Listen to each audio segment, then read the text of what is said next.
Senhor meu Deus, inunda, Senhor meu Deus, com as suas atitudes, Senhor, que nós possamos ser ousados, Senhor meu Deus, para prosperar, Senhor, em nome de Jesus, em todas as áreas, Senhor. Senhor, dá-nos, Senhor meu Deus, aquilo, Senhor, que nós, Senhor meu Deus, possamos ter, Jesus. Senhor meu Deus, que tudo seja feito conforme a tua vontade e não a nossa, Senhor, pois a tua é agradável, Senhor, a tua é perfeita, Senhor. Senhor, em nome de Jesus, Senhor, prospera o teu povo, Senhor, para a tua honra e para a tua glória, Senhor. Que possamos ser um povo abençoador, Senhor, em nome de Jesus, abençoador, Senhor, em nome de Jesus, sem avareza alguma, Senhor, meu Deus, mas disposto, Senhor, a ajudar aqueles que for preciso, Senhor, para a tua honra e para a tua glória. Amém. Poder se sentar em nome do Senhor Jesus. Graças e paz, igreja. Bem? Diácono João Paulo. Estava aí adorando, né, diácono?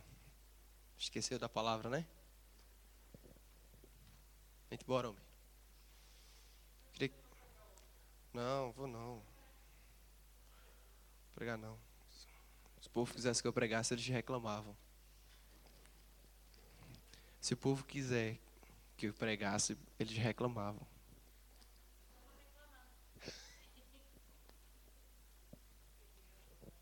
Vamos orar pela vida do diácono. Em nome de Jesus, que ele, pela aparência, está precisando de muita oração.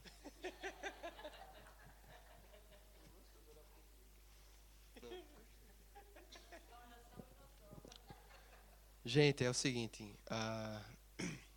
Tem como dar pausa aí na gravação? Não, né?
as tuas asas estejam, Pai, envolvendo, Senhor, a sua vida. Que o Senhor venha dar um abraço forte, Senhor, em sua alma, no seu espírito, no seu corpo, Pai. Em nome do Senhor Jesus Cristo. Coisas maiores, Senhor, eu sei, ó Pai, que o Senhor fará. Porque estamos passando no deserto, Pai. Mas esse deserto contigo, ó Pai, é algo glorioso, é algo poderoso, ó Pai. É algo santo que vem do céu, Senhor, sobre nossas vidas, Senhor.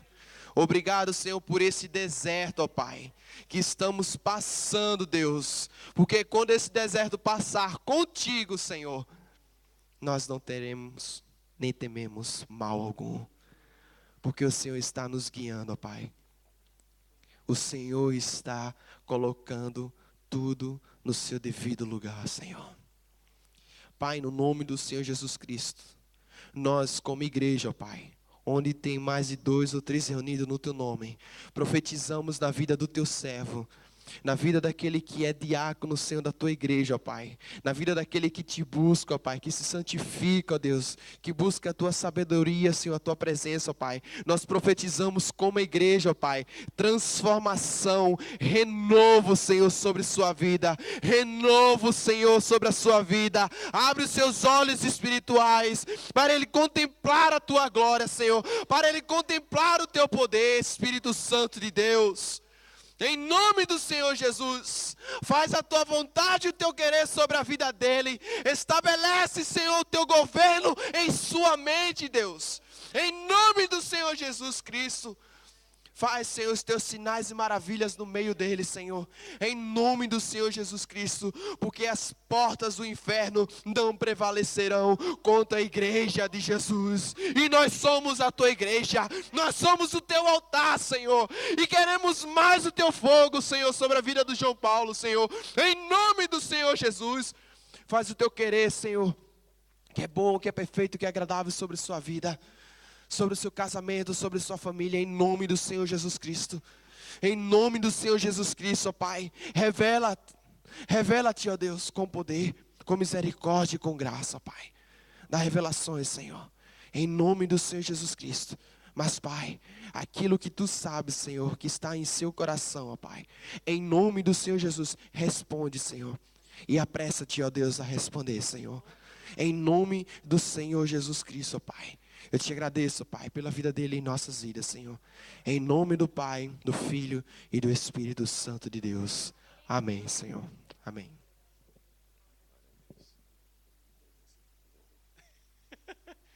Que Deus abençoe, em nome de Jesus. Às vezes o diácono pede oração, o pessoal pensa que está brincando. Aí quando vai orar pelo diácono, sente as cargas pesadas. Sente as cargas pesadas, aí dá nisso. Mas orem mesmo por mim que eu estou precisando. Precisando porque a gente sente a luta espiritual. A gente não brinca com o pecado, a gente não brinca com Satanás, a gente não brinca com a mentira, a gente não brinca com a fofoca, a gente não brinca com essas coisas, a gente não brinca com macumba, a gente não brinca com feitiçaria, mas a gente trabalha diretamente com pessoas que brincam com isso, né? Então as pessoas saem da igreja, aí vão brincar com Satanás, volta para a igreja com Satanás a tiracolo, e nós é que temos que tirar Satanás da vida dessas pessoas. Então, quando a gente expulsa o demônio da vida dessas pessoas, para onde é que vai o demônio? Para o inferno? Não. Ele vai tentar destruir aquele que o destronou, não é? Então, é por isso que as nossas vidas são tão perseguidas. A minha, do pastor Tiago, da pastora Maria, principalmente. E esse ano foi um ano de grandes vitórias, porque o inimigo foi destronado na vida de muitas famílias, né? E graças a Deus, um ano de vitória na vida de muitos de vocês, de todos vocês, na verdade, mas nesse sentido que eu estou falando. E, de certa forma, a gente acaba sendo alvo, né, de Satanás. Ele acaba por tentar tirar a nossa paz, tirar a nossa tirar a nossa fé.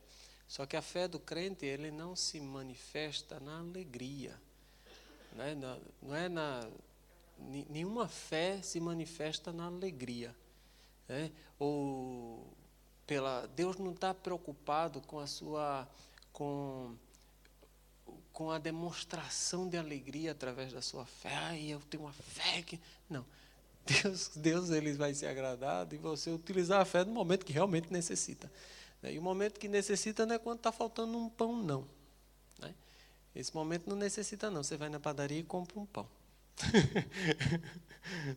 Você vai na padaria e até pede, você poderia me dar um pão? Que eu duvido que alguma padaria vai negar. Mas quando existem situações em que é impossível de você resolver, aí é que você demonstra verdadeiramente a sua fé. Reclamar porque não quer mexer na poupança é muito bom. Quando não se tem poupança e nem dinheiro para mexer, aí eu quero ver a sua fé. Aí é que se mostra realmente a fé. Fé na alegria, qualquer um tem. Todo mundo tem. Eu quero ver fé na hora em que o avião estiver caindo. Aí eu quero ver quem realmente tem fé e quem realmente não tem, Quem tem uma vida digna e quem realmente não tem, Então, são nessas condições que Deus prova a nossa fé. E é nessas condições que a minha fé também é provada.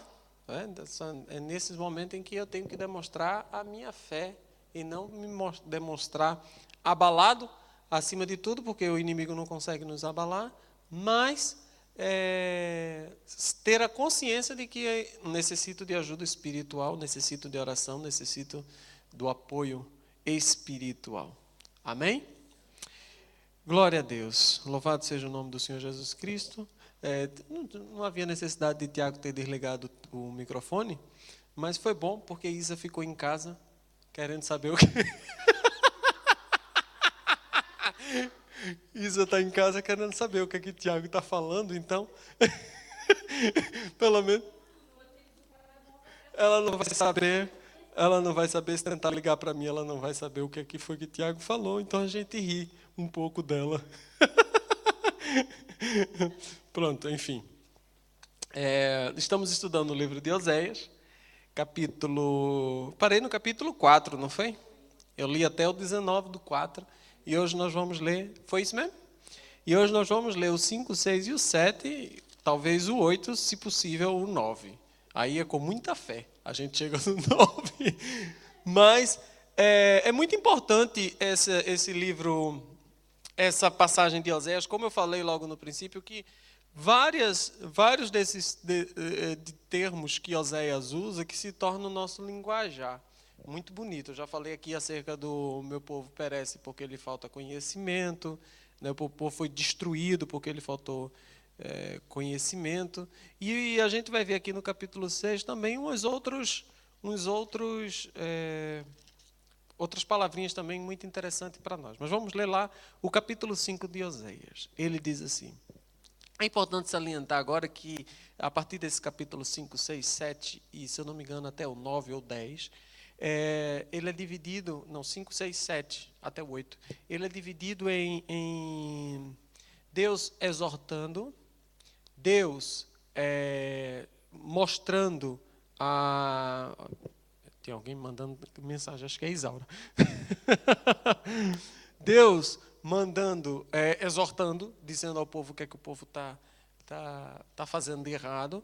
A segunda parte, ele falando sobre o julgamento que virá sobre o povo, ainda que no capítulo 5, e depois ele fala sobre o resultado, o fim, o que é que sucederá. Então vamos lá. Primeiro ele exortando o povo. Ouve isto, ó sacerdote, e escutai, ó casa de Israel, e escutai, ó casa do rei, porque a vós pertence este juízo. Viste que foste um laço para Mispa e uma rede estendida sobre o Tabor. Os transviados têm descido até ao profundo na matança, mas eu serei a correção de todos eles. Eu conheço Efraim e Israel não se esconde de mim, porque agora te tens prostituído, ó Efraim, e se contaminou Israel. Não querem ordenar as tuas ações, a fim de voltarem para o seu Deus, porque o espírito da prostituição está no meio deles e não conhecem o Senhor.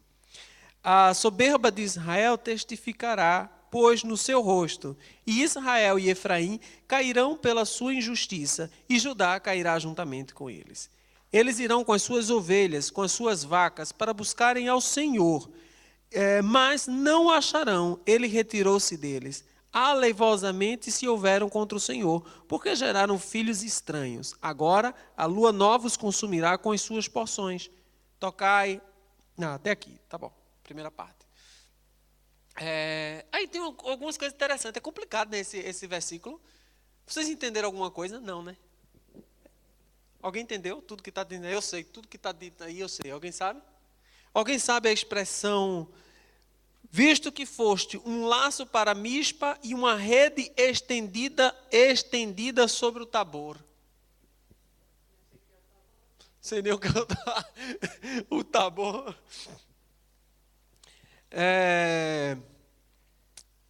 Por que ele fala Israel, Efraim e Judá e não fala nas outras? Quantas tribos mais tem? 9? Não. Não, tem mais 10 tribos. Israel não é uma tribo? Ele só fala 2 tribos, Judá e Efraim. E por que ele só fala Efraim, Israel e Judá? E as outras? Aí quando a gente analisa, quando a gente lê a Bíblia, a gente lê a Bíblia. Vou fazer a minha leitura diária que Deus vai se agradar.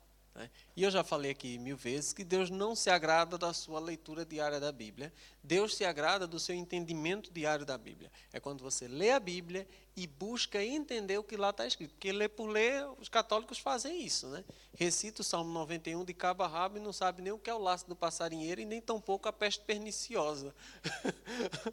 Né? Mas está lá.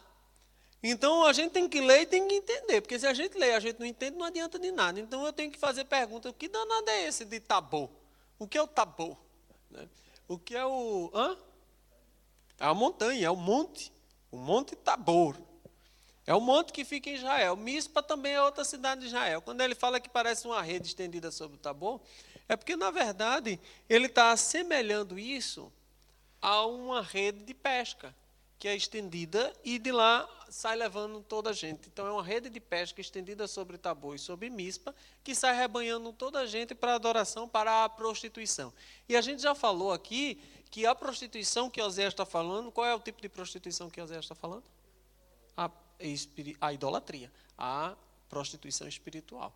A idolatria, que é a principal. Isso não significa necessariamente que ele não esteja falando de uma prostituição carnal, uma vez que a própria adoração aos deuses, aos outros deuses, por exemplo, a Baal, era dada através das próprias sacerdotisas, eram as prostitutas.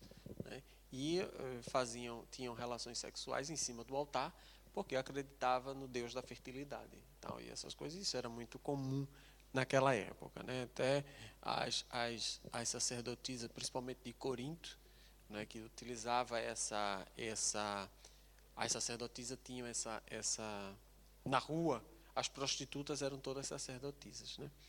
Então, é mais ou menos isso. Então, quando ele diz, porque vós escutai, ó casa do rei. Sim, mas por que Israel, por que Efraim, por que Judá? Israel, quando Israel foi dividido em 2 partes, 2 tribos ao sul e 2 tribos ao norte, se eu não estiver enganado, 2 tribos ao sul e 10 tribos ao norte, 2 tribos que ficou chamada de 2 nomes, o reino de Israel e o reino de Judá. Né? É claro que o reino de Judá juntamente com Benjamim, que foram 2 tribos que ficaram, mas por que não falam o Benjamim? Porque Judá, por ser maior tribo e mais forte, acabou consumindo ali a tribo de Benjamim. Da mesma forma, os efraimitas eram maiores e mais numerosos e era a tribo mais importante do reino de Israel, Por isso, falar de Efraim é como falar de Judá e está incluindo Benjamim. É como falar de Efraim e todo Israel. Então, quando ele diz aqui Israel e Efraim, ele está utilizando aquele sistema de versos que os judeus gostam muito, que é dizer uma frase e repetir a mesma frase, só que de uma forma diferente. Ele diz uma frase com um sentido e inventa uma outra frase logo em seguida com o mesmo sentido e repete novamente. Então, a maioria dessas predições aqui de Oséias vai nesse tipo de poema. É um poema judaico, esse tipo de poema. Ele diz, Efraim, por exemplo, ele diz aqui, onde é que ele disse? Eu conheço Efraim e Israel não se esconde de mim. São duas frases que têm o mesmo significado. Eu conheço Israel e eu conheço Efraim e Israel não se esconde de mim. É a mesma coisa. No fim, as duas frases a mesma coisa, é um tipo poético dos judeus escreverem. Isso está muito comum nos salmos, coisa que quem estudou comigo a interpretação bíblica sabe do que eu estou falando. Então, aí ele desce. Eu conheço Efraim e Israel não se esconde de mim, porque agora te tens prostituído, ó Efraim, e se contaminou Israel. A mesma coisa, tem prostituído Israel e se contaminou Israel. É o mesmo tipo de frase. Não querem ordenar as suas ações a fim de voltarem para o seu Deus. Eles não querem ordenar as suas ações, ou seja, eles não querem agir de forma que façam a voltar ao seu Deus. Eu sei que eu errei, mas eu não vou me retratar. E ele diz, por quê? Porque ele chama isso o espírito da prostituição. Quer dizer, quando ele chama o espírito da prostituição, não é simplesmente que havia um espírito que fazia com que as pessoas se prostituíssem. Mas quando ele fala espírito de prostituição, é algo que está fora do próprio controle do homem. Quando a gente utiliza esse termo, espírito de alguma coisa, é que nós estamos sendo seduzidos por alguma coisa e não estamos conseguindo enxergar esta coisa que está nos seduzindo. E geralmente chamamos isso de espírito de alguma coisa, né? O espírito de gula, espírito de não sei o quê, espírito do vício, espírito de morte, esse tipo de espírito, que significa para nós essa força maligna, demoníaca, às vezes não, às vezes é a nossa mente mesmo, às vezes a nossa cabeça, a nossa ruindade, a nossa cultura, né? Às vezes não tem, o demônio está pedindo socorro, né? O demônio está pedindo alguém para dizer, isso aí não fui eu não, isso aí não tem eu não. Então, mas quando ele fala aqui, ele está falando realmente dessa força sobrecomum que era o povo que estava inclinado a prostituir-se. Está no meio deles e não conhecem o Senhor. A soberba de Israel testificará, pois no seu rosto, e Israel e Efraim cairão pela sua injustiça, e Judá cairá juntamente com eles.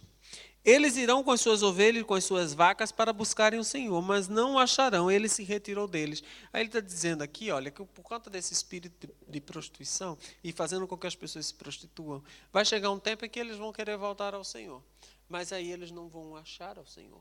Por quê? Porque o Senhor se retirou deles. E isso aconteceu. A gente está falando aqui de Oséias que profetizou naquele meio termo, quando Israel foi levado em cativeiro.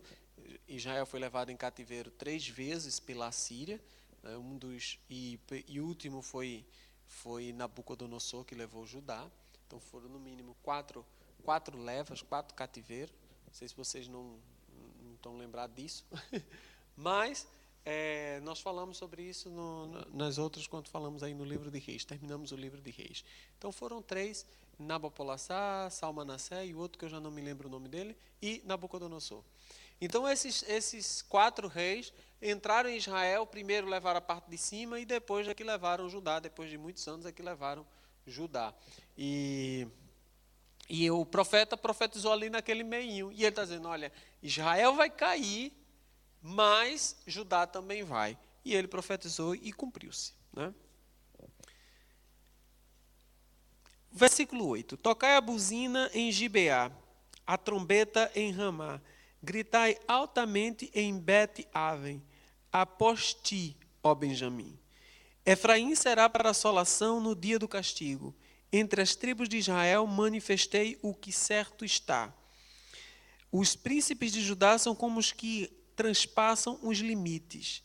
Derramarei, pois, o meu furor sobre eles como água. Alguém tem aí escrito outra coisa ao lugar de traspassar os limites? A verdade, a tradução deveria ser mudar os limites.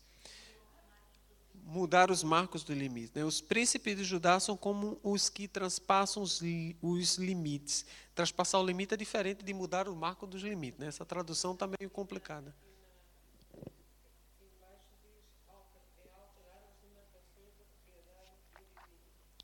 Exatamente. Exatamente. Que era considerado um juízo que viria sobre a pessoa que assim o fizesse, né? Tem um marco determinado e não retirar o marco, e existe essa tradição, e muitas passagens na Bíblia, não é somente essa, que fala exatamente sobre isso, de não retirar os marcos antigos, né? Não tirar os marcos antigos. E as pessoas pensam que tirar os marcos antigos, os marcos novos, os marcos antigos, não inovar, né? Pensa que não vamos inovar não, porque nós não podemos retirar os marcos antigos. Não, marcos. Pois é. Aqui também, na Bíblia também, acho que em todo lugar no mundo. Tirar os marcos antigos não podia, e Deus agiria. Então ele está dizendo aqui que aquela pessoa, que o povo de Judá estava semelhante àqueles que tiram os marcos antigos, né? Que tiram aqueles marcos.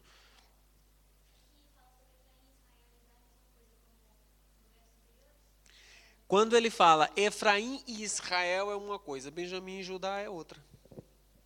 Porque ele falou aqui, cadê? No 9, Efraim será a assolação no dia do castigo. Entre as tribos de Israel manifestei o que certo está. Os príncipes de Judá, ele está falando das duas nações.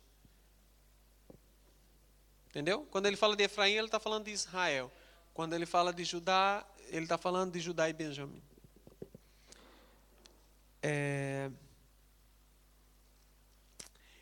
Efraim está oprimido e quebrantado no juízo, porque quis andar após a vaidade. Portanto, para Efraim serei como a traça, e para a casa de Judá como a podridão. Olha, eles quiseram andar na sua vaidade. E eu serei para Efraim como a traça, que vai corroendo ali por dentro a roupa, né? Com o tempo, vai comendo tudo. E a casa de Judá como a podridão. Quando Efraim viu a sua enfermidade e Judá a sua chaga, subiu Efraim à Síria e enviou ao rei Jarebe, mas ele não poderá curar-vos, nem sarar a vossa chaga, porque para Efraim serei como um leão, e como um leãozinho para a casa de Judá.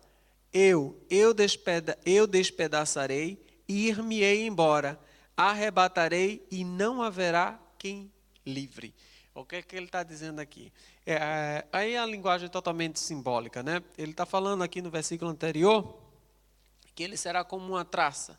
Ou seja, Deus vai trazer o juízo sobre aqueles que escolhem a vaidade.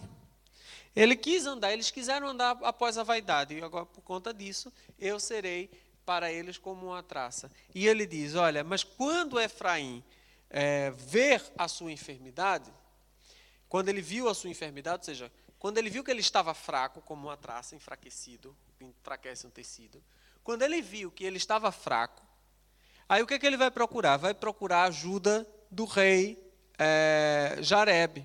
Vai à Síria pedir ajuda ao rei Jarebe. Ou seja, quando ele vê que ele está enfraquecido, ele não vai buscar a Deus. Ele vai buscar a ajuda de outras pessoas. Mas aí ele diz, mas ele não poderá curar-vos, nem sarar a vossa chaga. Está ferido, está chagado, mas não procura Deus. Vai procurar o outro. Vou procurar alguém que seja maior do que eu, que vai poder me ajudar nessa batalha, e eu vou procurar o Jarebe, o rei Jarebe da Assíria. Isso mostra trazendo para os dias de hoje, que nós, a última pessoa que nós procuramos, muitas vezes, a última pessoa que nós procuramos é Deus. A última pessoa que nós procuramos é Deus. Eu estou dizendo isso porque eu sei quantas pessoas que a primeira coisa que faz é tentar ligar para os pastores ao invés de tentar ligar-se a Deus. Quantas pessoas, na primeira dificuldade, ai meu Deus, liga para os pastores. Ora por mim. Você já orou por si? É a primeira pergunta. Você já orou por você mesmo? Você já orou? Já buscou a Deus? Porque se você não buscou a Deus, ninguém vai poder buscar a Deus por ti. É o que? A intercessão de Maria? É a intercessão de Maria? Que é isso, mesmo? Hã? Ligou a pastora por isso. Como tem intercessão de João, então não liga, mas tem intercessão de João, não. O que está lá junto é Maria. Maria que é a intercessora, segundo meu pai. Segundo meu pai é Maria que está lá intercedendo.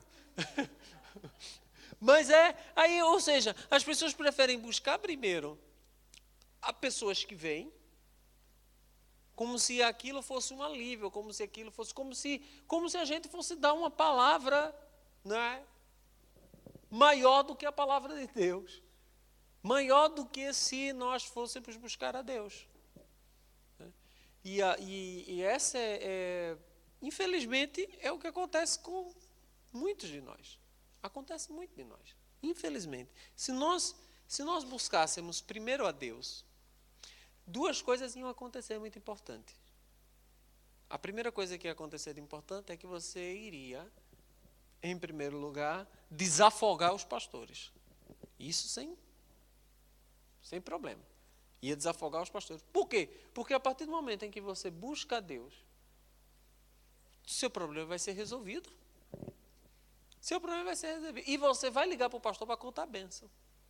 Você vai ligar para compartilhar a bênção. Não compartilhar a bênção ninguém compartilha, não, mas compartilhar a derrota ou telefonezinho para tocar.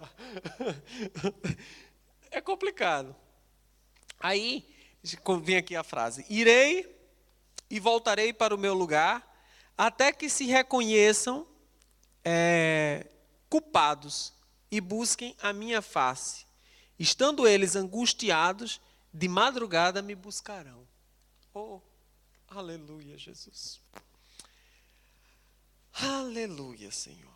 O Senhor está dizendo: irei e voltarei para o meu lugar. Deus está dizendo: até que eles se reconheçam culpados e busquem a minha face, estando eles angustiados, de madrugada me buscarão. Às vezes, tem crente que não pode deixar de estar angustiado. A fé se prova, diz que a fé se prova no momento mas a fé também se prova no momento de alegria. Porque como é que ela se prova no momento de alegria? É que no momento de alegria nós muitas vezes também esquecemos a Deus. Nós esquecemos, inclusive, de glorificar. Nós, inclusive, esquecemos. No momento de angústia, nós clamamos. Deus me dá um emprego, Deus me dá um emprego, Deus me dá um emprego, Deus me dá um emprego, Deus me dá um emprego, Deus me dá um emprego. Círculo de oração, proposta de oração, jejum por um emprego. E quando chega o emprego? No momento né? E aí? Aí Deus vai, vamos tirar aí o empregozinho, que o negócio não... Como eu disse, tem vezes que a gente ora para ter emprego, depois a gente ora para tirar o emprego também, que é para as pessoas voltarem ao caminho do Senhor. Mas emprego é uma coisa mais simples da gente falar aqui, mas é muitas outras coisas. Né? Esquecer a casa de Deus por tantas coisas, esquecer a casa de Deus por por um domingo, esquecer a casa de Deus por uma festa, esquecer a casa de Deus. A casa de Deus só é esquecer, é trocar, é esquecer-se de Deus. Aí o que a pessoa faz? A casa de Deus, eu falo, João Paulo, a casa de Deus, ela está em primeiro lugar. Tem que estar em primeiro lugar. Em primeiro lugar, eu tenho que me sentir que eu estou fazendo aquilo a qual fui proposto fazer. Eu tenho que me sentir, o apóstolo Paulo diz, eu busco fruto que aumente a vossa conta. Aí eu imagino que nós temos que ter frutos que aumentam a nossa conta. Isso significa que nós temos uma conta, né? E nessa conta a gente coloca lá tudo aquilo que nós fizemos, né? Para que a gente possa, em qualquer momento, a gente possa utilizar, né? E isso é muito importante, dentro da obra de Deus. A palavra de Deus diz que o nosso trabalho não é vão, que o trabalhador é digno do seu alimento. A gente vai tendo contas, a gente vai tendo saldos positivos, pelo menos na conta espiritual. A gente vai tendo saldo positivo.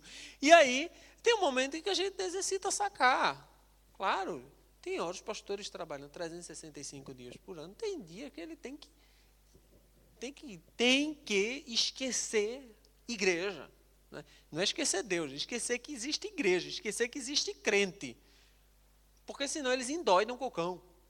Mas eles têm coisas, têm contas, né? Têm frutos que aumentaram a sua conta. Então, por isso que geralmente, segunda-feira é dia de folga dos pastores. Alguém disse isso e todos os pastores têm isso. Segunda-feira é dia de folga dos pastores, dia que crente nenhum liga para pastor. E janeiro é o mês de férias dos pastores. Geralmente, anualmente, desde que eu me entendo de gente, é assim, no Brasil e aqui também. Janeiro os pastores tiram férias quer dizer, os pastores, exceto pastores plenitude, e toda segunda-feira também é dia dos pastores. Por quê? Porque segunda-feira é dia dos pastores. Porque domingo é o dia do Senhor, não é dia de ir para a praia com a família, não. A pastora falou isso aqui nessa semana, não é? Domingo, a gente não guarda, Deus disse para nós guardarmos o dia de sábado, né? E nós não somos adventistas do sétimo dia. Com essa história de que nós não guardamos o sábado, é que nós não guardamos o sábado como é de fato para ser guardado.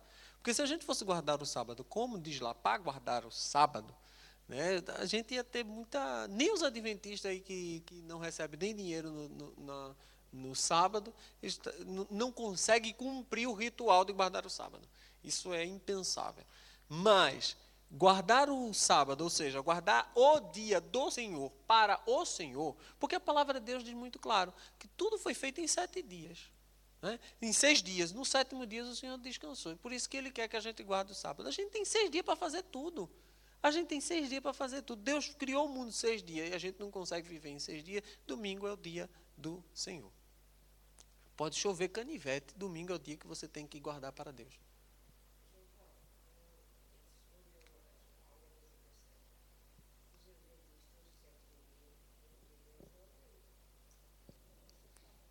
Não, é o sábado. Começa na sexta-noite.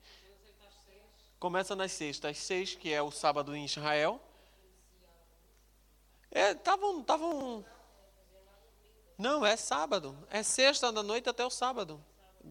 Esse aí é o adventista do 8º dia.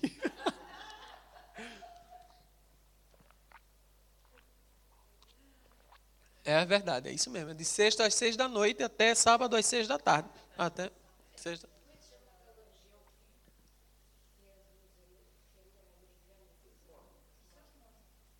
Mas isso eu não eles não.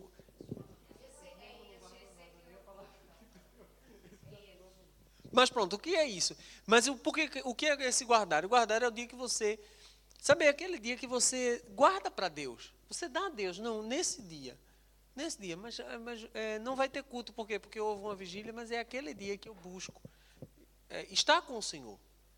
É aquele dia que eu busco estar orando, que eu busco a palavra de Deus, ou leio a palavra de Deus, ou coloco cânticos espirituais, ou assisto mais pregações, caso não haja culto nesse dia.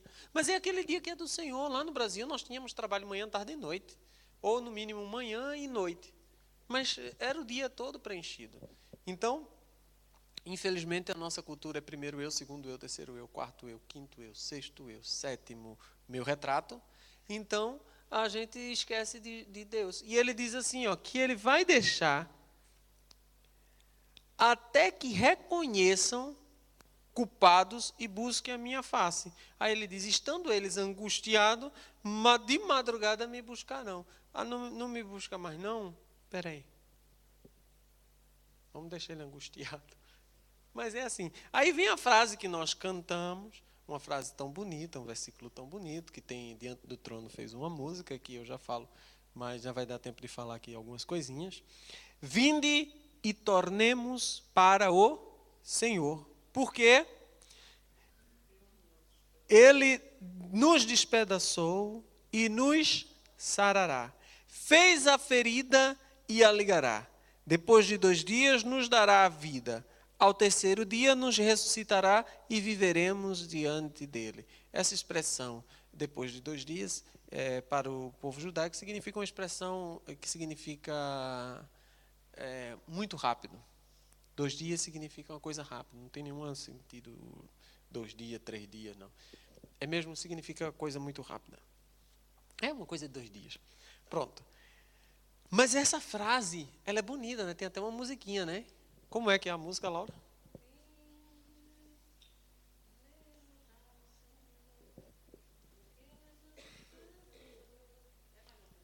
E nos sarará.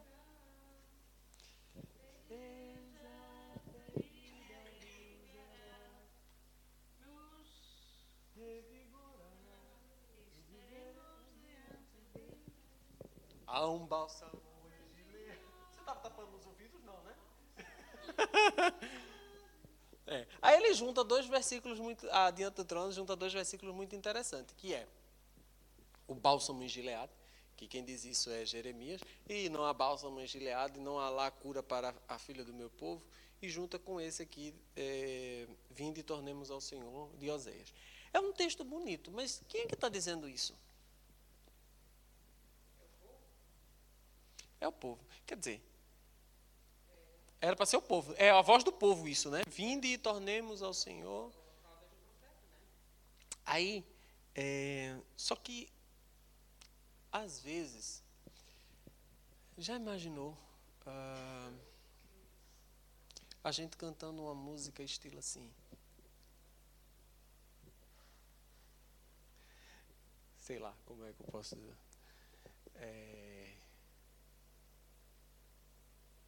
Eu te darei tudo, se prostrado me adorares. Eu darei tudo, se prostrado me adorares. Não é uma passagem bíblica, Laura? Não é uma passagem bíblica? Transforma essa pedra em pão. Se és o Filho de Deus. Pois é, dá ordem aos anjos ao teu respeito, lança-te. Não é uma passagem da Bíblia. Por que não faz louvor com essa música, né? Com essa passagem, né? Vós vacas de Bazã. Não faz. Aí qual é o problema o grande problema? A gente sempre fala aqui que a maioria dos levitas estão mais preocupados em afinar instrumentos do que em afinar a Bíblia. Se eles passassem, graças a Deus os daqui da igreja já têm buscado conhecer a Deus e buscado a palavra de Deus, mas eu já passei por situações que misericórdia. Passa mais hora afinando o instrumento do que lendo o instrumento da palavra de Deus. Só que essa passagem, ela não revela. Primeiro, ela não é Deus, não é uma palavra Como é que eu vou dizer que não é uma palavra de Deus? É uma palavra de Deus. Não é Deus, não é uma frase de Deus, né? Não é Deus que está dizendo isso, é o povo que está dizendo isso. Deus está dizendo que o povo está dizendo isso. Revelando um caráter do povo. Né? Porque ele acabou dizendo, não, mas o povo vai na sua angústia, vai clamar a mim. E aí ele inicia aí o capítulo 6, dizendo como é que o povo vai clamar a ele. E ele diz assim, ó, vinde e tornemos para o Senhor, porque ele despedaçou e nos sarará. Ele fez a ferida e a ligará. Depois de 2 dias nos dará a vida, e ao terceiro dia nos ressuscitará e viveremos diante dele. De certa forma, o que Deus está revelando aqui é o mesmo interior das pessoas. É o interior das pessoas. Mas só que, observa o que é que Deus está querendo dizer para nós. Olha essa frase linda. É linda. O texto é lindo. As pessoas estão dizendo, vinde e tornemos ao Senhor. Por quê? Porque Ele foi quem nos despedaçou e Ele nos sarará. Ele que fez a ferida e Ele vai ligar. Depois de 2 dias nos dará a vida e ao terceiro dia nos ressuscitará e viveremos diante dele. Mas o que Deus tinha dito anteriormente é que eles estavam sendo despedaçados e que eles estavam sendo feridos porque eles decidiram buscar a vaidade, né? Lógico. Ele depois explica essa vaidade. Buscando o rei, buscando... Ou seja, foram seus próprios atos. Quer dizer, um verdadeiro coração arrependido, seria o coração que diz assim, olha, nós fomos feridos pelas nossas próprias escolhas. Quer dizer, eu fui despedaçado porque eu errei. Eu é que fui o culpado. Não é porque ele fez a ferida, ele vai ligar, não. Não é ele que fez ele despedaçou e ele vai sarar, não.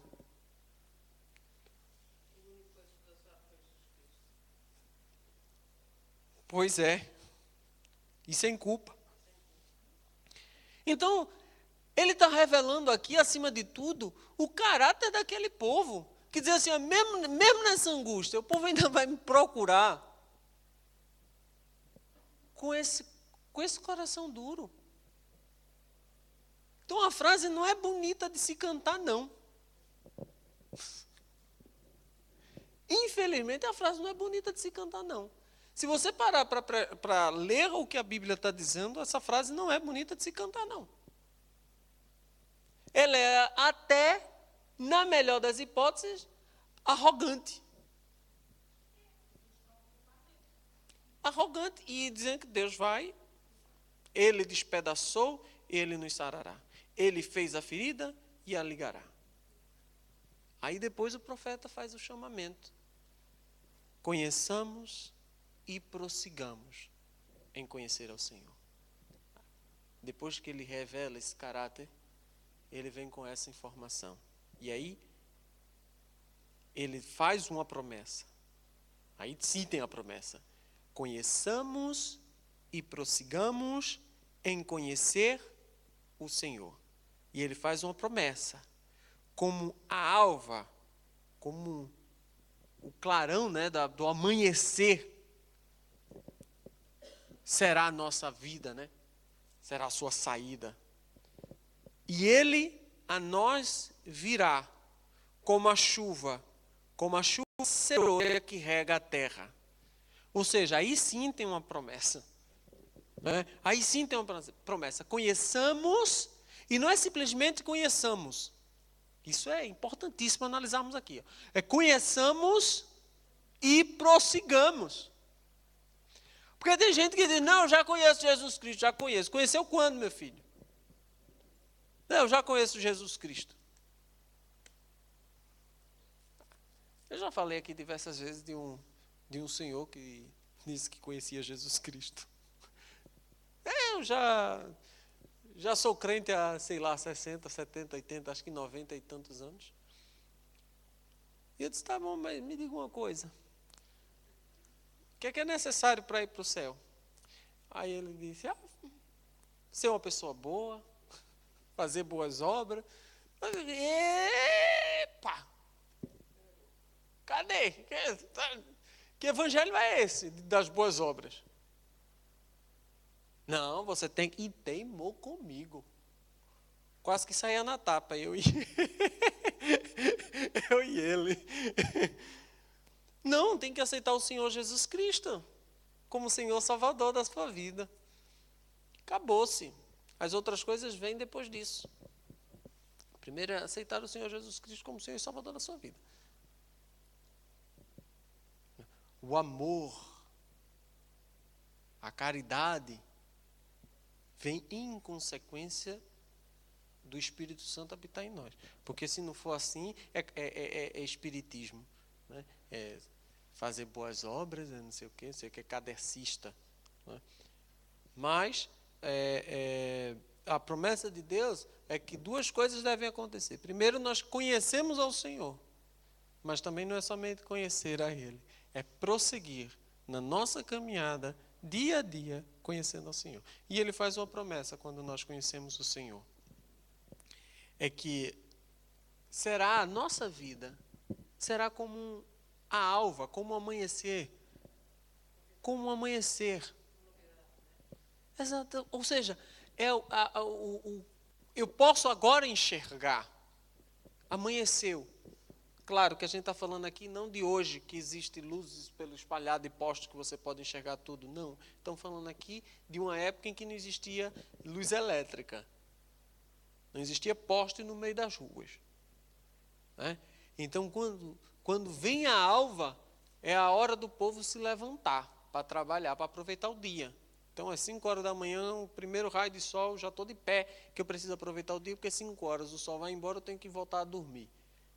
Então, é mais ou menos isso. Então, ele diz que quando nós conhecemos a Deus, as coisas vão se clarear para nós. E nós vamos começar a enxergar de uma forma mais clara, mais nítida as coisas de Deus. Se você não está enxergando, você precisa conhecer mais a Deus. E ele diz que ele vai vir a nós, vai regar a nossa terra como a chuva serôdia.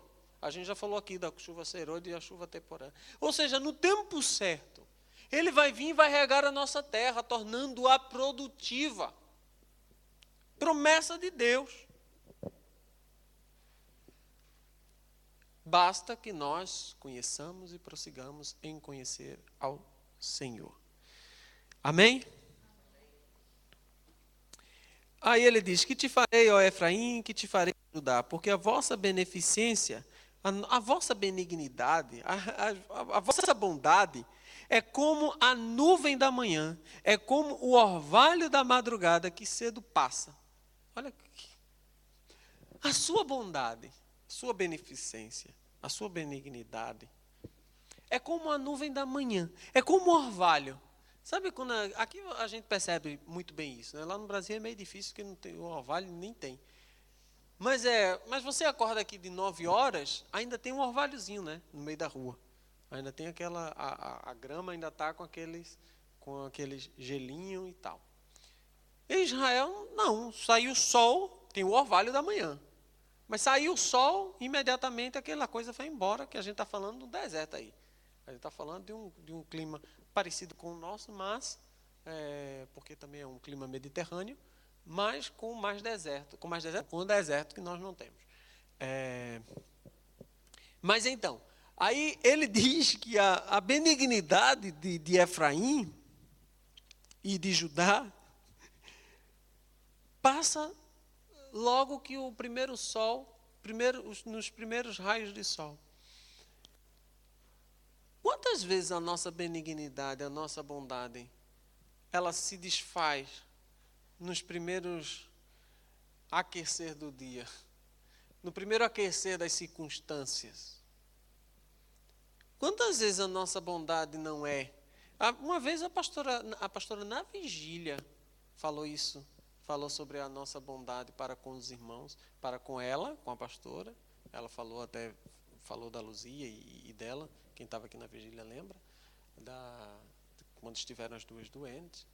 Quantas vezes a nossa bondade, a nossa benignidade passa no primeiro aquecer das coisas? E eu já falei aqui também diversas vezes de como a diferença cultural que há entre portugueses e brasileiros, e uma dessas foi realmente essa bondade que me parecia tão dos crentes, não, dos que estão lá fora, que me parecia tão... E no primeiro aquecer a coisa né, pega fogo, a bondade foi embora e dá lugar a uma maldade que eu nunca vi na minha vida. É uma maldade que sinceridade, eu nunca vi que fosse possível uma pessoa ser tão má na vida. Coisa mesmo, chega ao ponto de ser macabro. Né? E então, eu falo isso porque eu estou lembrando, eu estou colocando na minha mente uma pessoa que eu conheci que deu tudo para outra pessoa, tudo da família dela, deu tudo para outra pessoa, e quando essa pessoa pisou no pé, a mulher tirou até comida, tudo. Eu digo, misericórdia, eu não quero nem pisar no pé dessa mulher, que é para não ter problema. Mas foi sério, isso aconteceu. E claro que ela não é um caso isolado, foi muitos casos assim também que a gente ouve. Esse eu vi, mas outros que a gente ouve. Mas quantas vezes o nosso cristianismo também é como o orvalho da manhã? Quantas vezes a nossa bondade, a nossa benignidade, a nossa paz é como o orvalho da manhã? Quantas vezes as nossas condutas morais e cristãs são como o orvalho da manhã? Aqueceu qualquer coisinha, vai embora. O nosso perdão, às vezes, é como o orvalho da manhã. Vai-se embora rapidinho. Não, mas eu perdoei, mas não quero nem mais ver a cara dessa pessoa na minha vida. Então, que a gente possa pensar, e eu encerro aqui, a gente sai do orvalho da manhã na próxima semana. Mas quantas vezes a palavra de Deus na nossa vida é como o orvalho da manhã? Quantas vezes a pregação de domingo é como o orvalho da manhã? Que a gente nem lembra quando saiu lá fora. A gente tem que pensar. Eu não sei, sinceridade, eu não sei. Eu gostaria de poder saber o que se passa na cabeça de toda a gente. Não, acho que eu não gostaria de saber, não. Eu não gostaria de saber, não. Mas é porque é assim. É difícil entender as cabeças e as mentalidades das pessoas. É difícil compreender.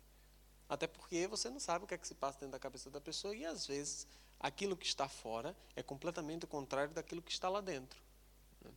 E você não sabe, só com o tempo é que você aprende a enxergar aquilo que está lá dentro. Quem vê cara não vê coração. Mas é verdade. A gente não sabe. Mas, é que para mim é tão claro, é tão sei lá, para mim foi assim, quando eu comecei no Evangelho.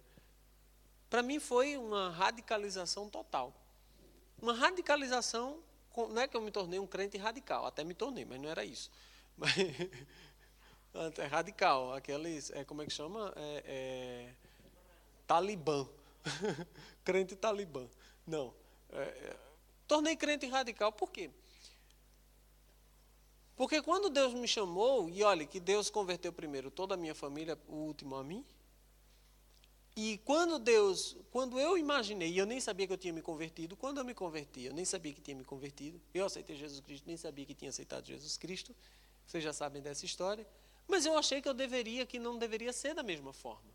E ninguém nunca chegou para mim para dizer. Eu já falei para vocês, eu cheguei em casa e estava tocando, cheguei em casa, minha mãe era crente de um dia, minha irmã era crente de um dia, a Maria também era crente de um dia.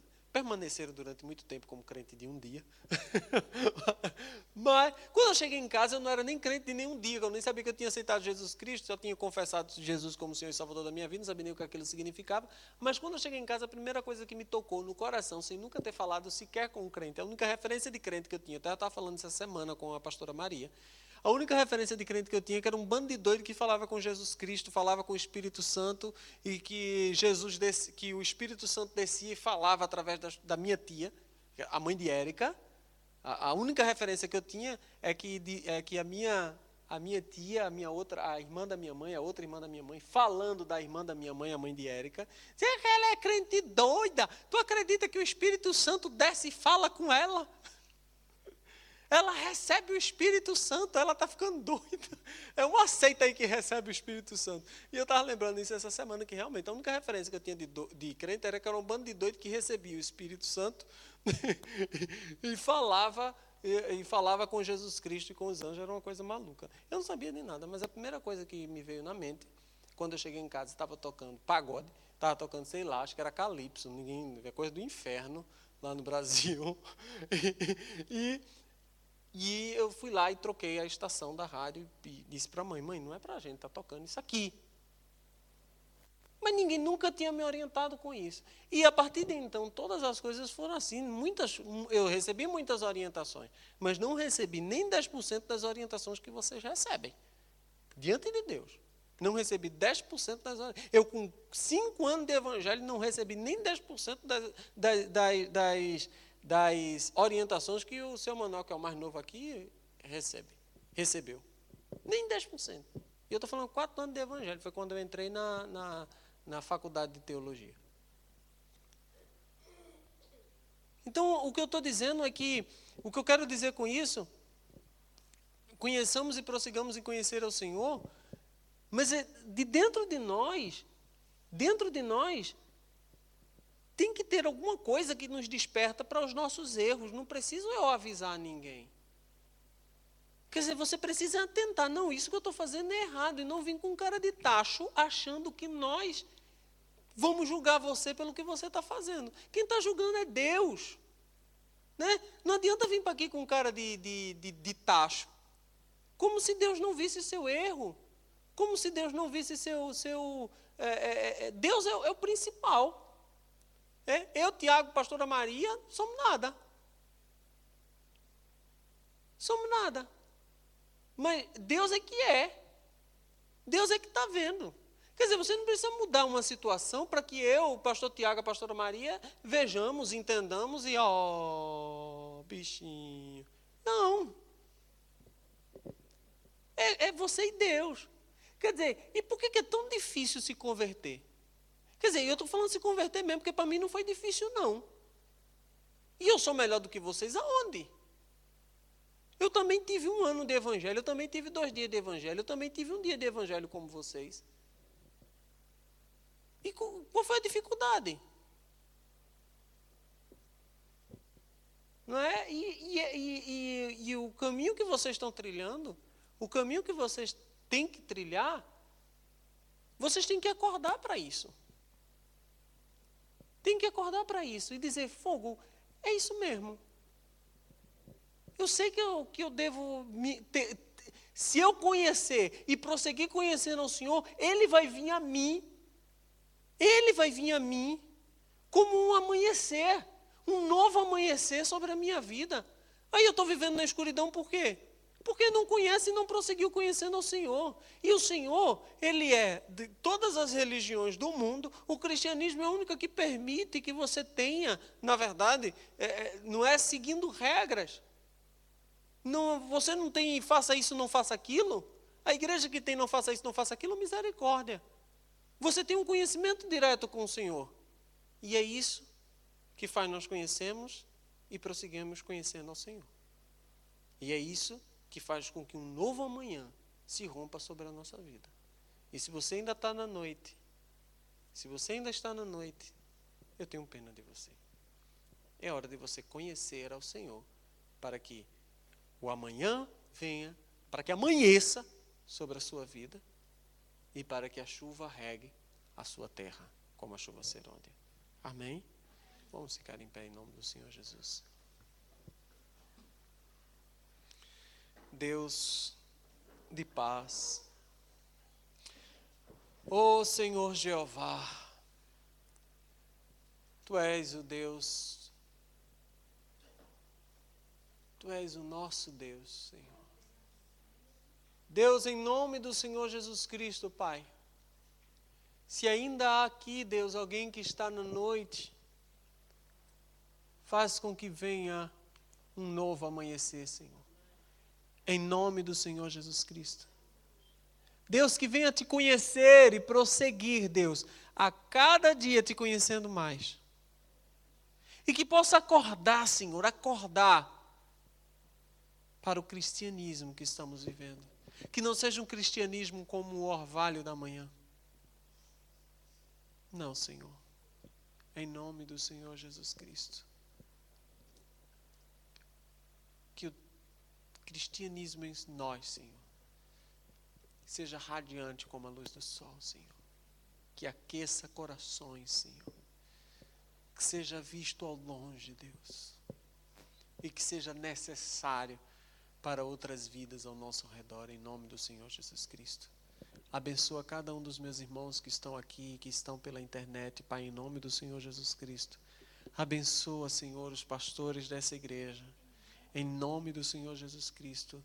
Levanta dizimistas e ofertantes, Senhor, para a Tua obra, para que Tua obra cresça, em nome do Senhor Jesus Cristo. Coloca fidelidade no coração da Tua igreja, em nome do Senhor Jesus Cristo. Coloca fidelidade, Senhor. Em nome do Senhor Jesus Cristo, é o que eu te peço, Pai. Em nome do Senhor Jesus Cristo. Abençoa, Senhor, a cada um dos que aqui estão e nos despede em perfeita paz, em nome do Senhor Jesus Cristo. Amém. Graças a Deus. Tenhamos uma continuação de semana maravilhosa, abençoada, e que esta semana o Senhor venha regar e regar espiritualmente a sua terra, né? Não precisa ser fisicamente, não. Venha regar espiritualmente a sua terra, em nome do Senhor Jesus Cristo, como a chuva serôdia que rega a terra, em nome do Senhor Jesus Cristo, amém? Semanas de bênção e domingo temos vitórias para contar, amém? Em nome de Jesus.